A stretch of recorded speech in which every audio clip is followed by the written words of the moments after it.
become an expert in your local zoning code. And when I say become an expert in your local zoning code, you don't need to go study and get a degree. It means call your local authority having jurisdiction, ask them if they allow ADUs, and if so, to please send you the language that you have to follow. Most cities and states that I represent people and all over the country, and most of the time when I'm reading code.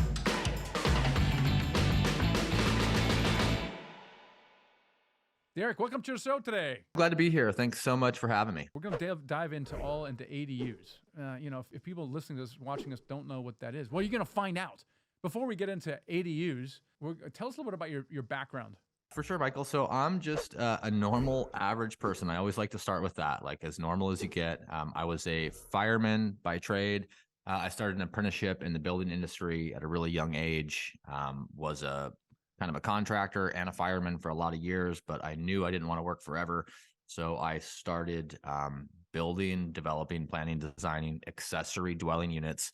I completed my first unit in 1996 as a high school student. We built an illegal ADU for one of our other high school teachers. And I was just fortunate enough to live in the Northwest in Oregon, where this asset class or housing type was really first to market.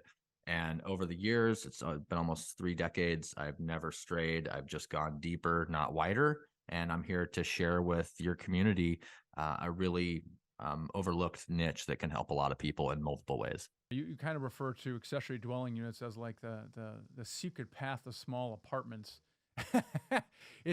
What did you mean by that? Like in general? Yeah, so an accessory dwelling unit is the A in the acronym is the most important part. So it's accessory to a primary structure. And what we're seeing, Michael, across from coast to coast right now, there's this movement of breaking down single family zoning. It's happened in Oregon, it's happened in California, it's happening in Colorado and New York and Florida and a bunch of other areas legislatively, where the states come in and say, hey, cities, counties, you've done an awful job of managing infill development, and we're going to tie your hands and allow what we call infill, which is taking urban growth boundaries or city limits and filling in that area before we allow municipalities to sprawl.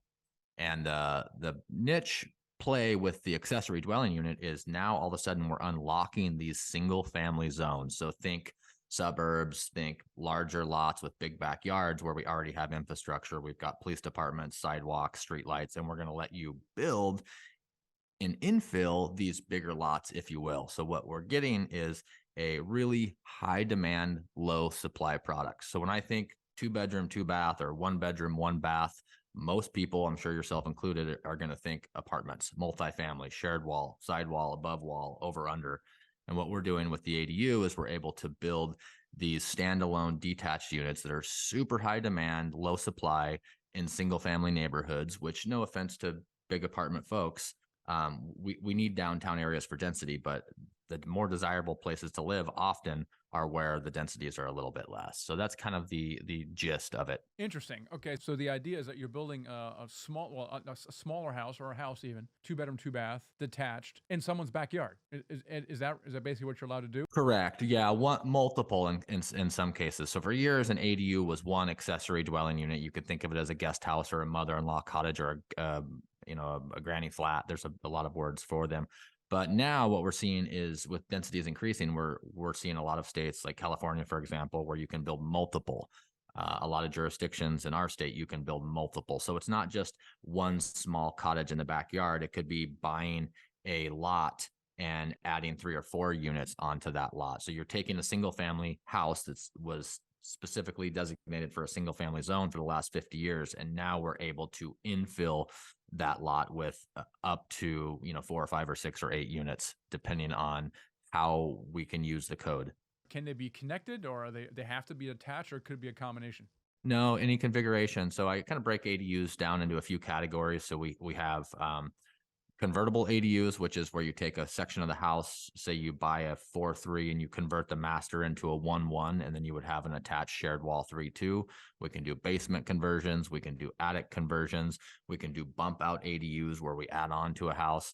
And then the bread and butter that we use is the new built standalone detached ADU, but they can be in any configuration. You can think of them as an over under apartment, a side by side, or standalone. Typically, with new construction projects, the permitting and sometimes even zoning can be very challenging. Now, you're saying legislatively they're being encouraged by certain states and jurisdictions. What is involved in some of these areas if you want to maybe build an ADU or let's say two or three?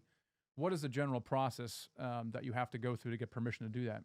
A great question. So the answer to that always, every time, no matter where you're at, is become an expert in your local zoning code. And when I say become an expert in your local zoning code, you don't need to go study and get a degree. It means call your local authority having jurisdiction, ask them if they allow ADUs, and if so, to please send you the language that you have to follow. Most cities and states that I represent people and all over the country, and most of the time when I'm reading code for an accessory dwelling unit, it's 5 pages or less. So Hmm. get the ordinance and read it. And what is happening and what we're seeing legislatively again is this is becoming a by right use. So for years you had pretend like you weren't building a house; it was just going to be a storage unit, and then you would put this kitchen in later. Now we don't do that. We come in and we say, hey, we're building this second dwelling.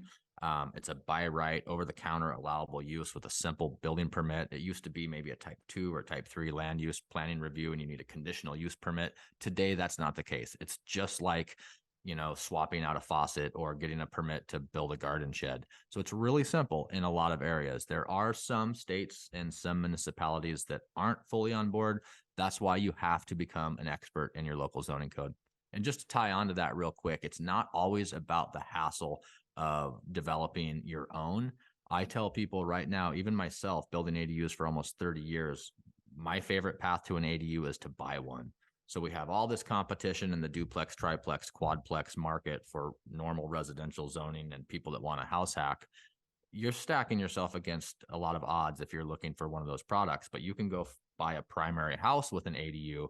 It's not going to bump you up into that 15 or 20% down payment outside of an FHA loan. And you can get into a house with an ADU, show up to the closing table with 30-year fixed rate debt, and be well on your way to your multifamily investing career. People just don't know about it yet. Who should consider this kind of strategy, right? I mean, I love this kind of thing. The house hacking, you hear a lot. It's a great way to get into real estate. It's easy. People understand it. They kind of live there for free. But who should consider doing this? Everybody, period. Everybody should be considering at least evaluating their primary residence every year. You can become a multimillionaire in 10 years simply by moving once a year with a conventional 5% down payment. The one argument I get from folks, especially on the higher end of the success scale, is, well, it's not scalable. I wouldn't need to do that. And big names, I can tell you that these are the top names in real estate. I could drop their names that have told me that personally. And then I ask them where their nanny lives or where their assistant lives, and they all have ADUs. So it works for everybody. The people that say it's not scalable, they have a couple of them on their ranch. The people that say, oh, I would never do that, have one that their nanny lives in. So it makes sense for everybody. My life's work really, Michael, is capitalism with compassion. So not only are we building a product that's in high demand and low supply that people need, it's also one of the most affordable options because of the scalability and because it's smaller. It's not cheaper per square foot than building a house, but because these units are small, it does make them more affordable. And that's where all this legislation is coming from, is trying to solve these housing crises by simply making it easier to add supply.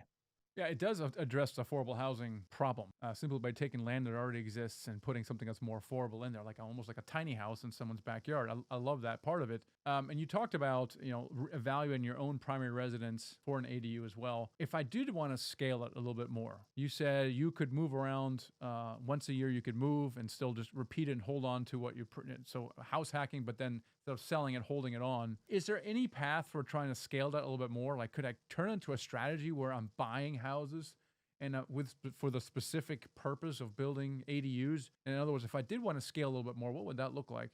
Yeah, it would look the same way, only you wouldn't occupy them. You would just buy only houses that have infill development potential, period. That's it. Zoning is not getting any looser. They're not making any more land. I do encourage every investor that I know to only buy property that has infill potential. That may not be put an ADU on it. It may be buy a large lot in an area that's getting upzoned. So you can do minor land partitions and split it up. That's one way to scale it. A lot of what I do is taking land use planning code and using it to our advantage to add housing. Another way, and they're doing it all over in California right now with some Senate bills, SB 8 and SB 9, and it's allowable in Oregon, and it's coming to a state near you. So just watch what Oregon and California are doing. they're not only allowing you to build multiple accessory dwelling units on a single primary residence, they're also allowing you to split them off fee simple lot partitioning. So you can buy a house that's on a half acre that nobody wants, that's market rate or higher, and you build 2 ADUs, you split those off and you sell those. So you're able to buy a property with one house and turn it into 3 tax lots that you can sell. So that's what a lot of people are doing right now in California. That's the biggest play. And there's a lot of money being thrown at this. Big money. There's other options to scale with some of these manufactured or offsite modular units. So as an investor, you could just be buying single family houses because the commercial market is taking a beating right now. Again, we're looking for these maybe nicer areas, maybe farther out of town with more green space. And we're able to turn single family lots into multifamily lots with this strategy. And that is scalable. So those are a couple of ways that I see bigger investors with more capital deploying into this asset class. Interesting. So what should one look for in buying a house for ADUs? Is anything that, I mean, you heard you say, study the zoning, obviously, and you want to buy in the right place that's conducive to where they're zoned correctly, obviously. Is there anything that you're looking for when you're trying to maximize potential profit when you're buying a house and you want to build one or more ADUs? What should someone look for? Or can you just buy anything and just make it work? No, wonderful question. So there's the obvious things like make sure that it's a city or state that allows accessory dwelling units or other infill strategies. We kind of like to look for, this is a broad statement, but you're looking for maybe blue areas of red states where they're very development friendly, but there's good landlord tenant laws. On a more micro level, like what should the lot be? We like flat lots. We like lots that have alley access. I mean, terrain is huge. A flat lot is going to save you so much money compared to a slope. Another thing that I personally am always looking for is 75 and newer.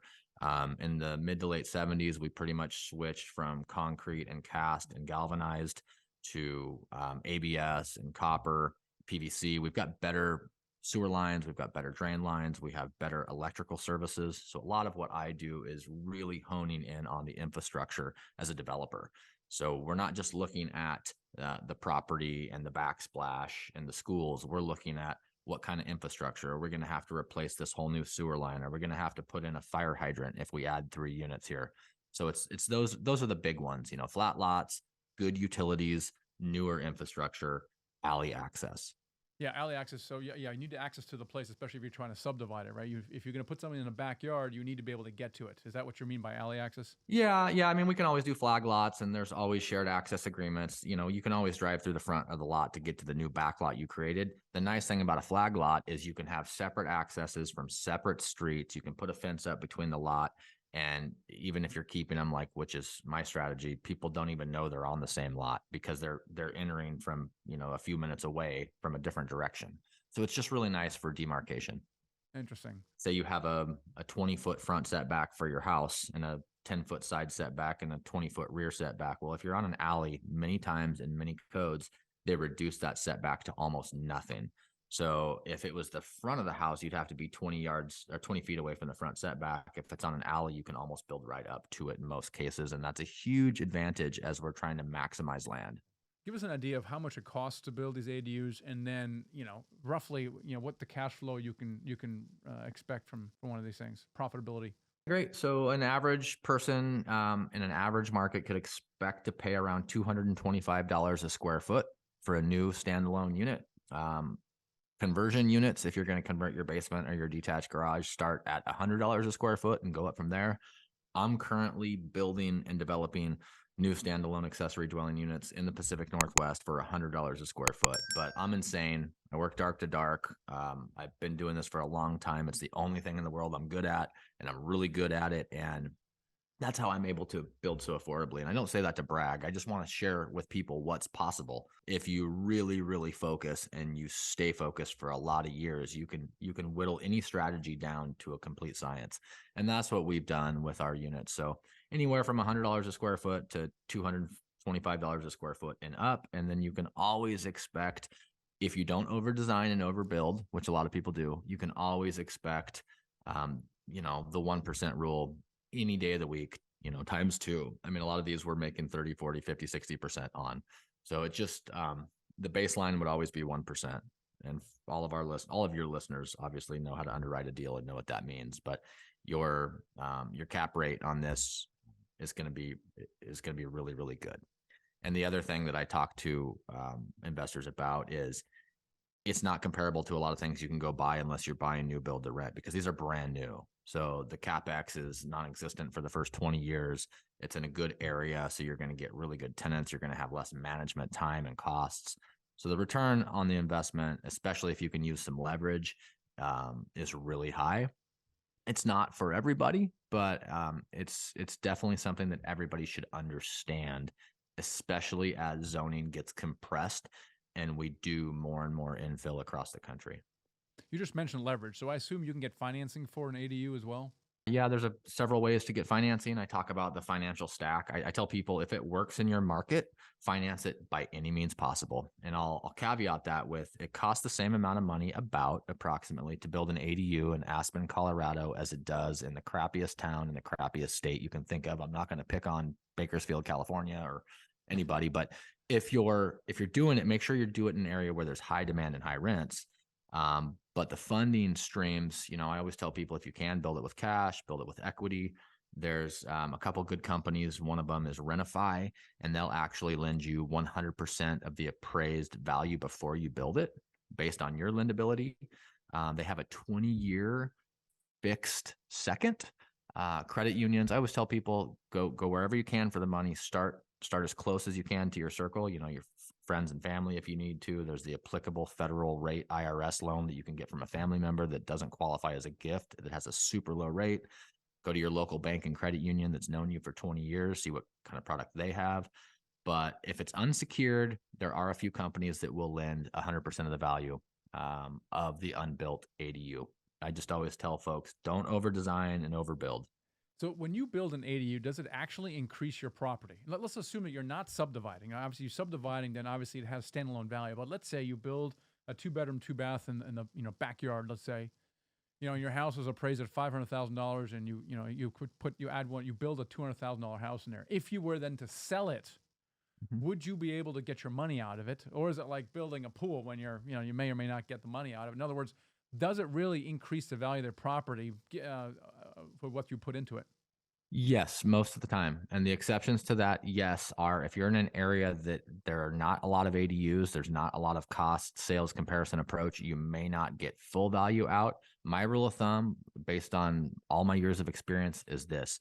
If you design and build your ADU to the same quality and finishes as the primary house and the neighborhood, in other words, if the average house in your neighborhood is $400 a square foot, shoot for that. Don't build a $600 a square foot ADU. You should be able to capture 75% of that conservatively day one appraisal. Boom. So in your example of a $500,000 house with a $200,000 ADU, and you got divorced and had to sell it the day after you got the certificate of occupancy, could you get 7 for it? Yes, you could probably get pretty close, but worst case scenario, you'd get 650. That's it. That's if you design and build to the primary house in the neighborhood standard. But a lot of people don't. And I throw that in there a lot because not many people get a chance to design and build their own custom house. So you get price creep really quick. So don't get an emotional attachment to the design and the build. Keep it affordable, keep it simple. That doesn't mean that it's not nice and custom. Just don't over design and overbuild, because then you're going to overspend and you're going to scream when your appraisal comes in low. If you're in an area like California or Portland, Oregon, or Vancouver, BC, or Austin, Texas, where they're selling like hotcakes and the appraisers have lots of data, it wouldn't be uncommon to well design and well build an ADU for $200,000 and it adds $300,000 of value to the property. But most cases, if you deploy this strategy, you're not going to want to sell because it's going to be a cash cow. I see. Yeah. So Derek, you say you've been doing this a long time. Why is that? What do you love about this strategy? There's so many different things you could do. Why do you love this strategy so much? That's a great question. And out of all the interviews I've done and all the years I've been talking about this, by the way, I've been talking about this for 28 years and nobody's listened until the last few. But I don't think anybody's ever really asked me that directly. It's just my art. I grew up with a single mom, poor, moving around apartment to apartment. We never had our own house. I was always like building tree forts outside of our apartment complex. And there was something about like this small kind of detached homey structure that I liked. And I was in high school, like I said, my woodshop teacher handpicked a group of us. We thought we were special. Really, he just saw us going nowhere. He took us under his wing and he said, "Oh, I'm going to teach you guys this construction technology." And he started this class for us delinquents. And we built this illegal ADU for another one of our teachers. And I kind of fell in love with that concept of this small house, building housing, again, coming from, I wouldn't say housing insecure, but just coming from a kid living in apartments, moving around that never had his own house. I knew in my heart after we built that when I was 15 and a half years old that I could do this and I was going to make a difference and I wasn't going to stop. And I've never gone into manufactured home parks. I don't buy commercial. I don't do large multifamily. This is all I've ever done. And as long as I love it, like I love it today, like I would do this for free. And that's why I've just stayed in it. It's just this niche that caught me, and it's turned into advocacy work. I teach at the ADU Academy. I teach realtors.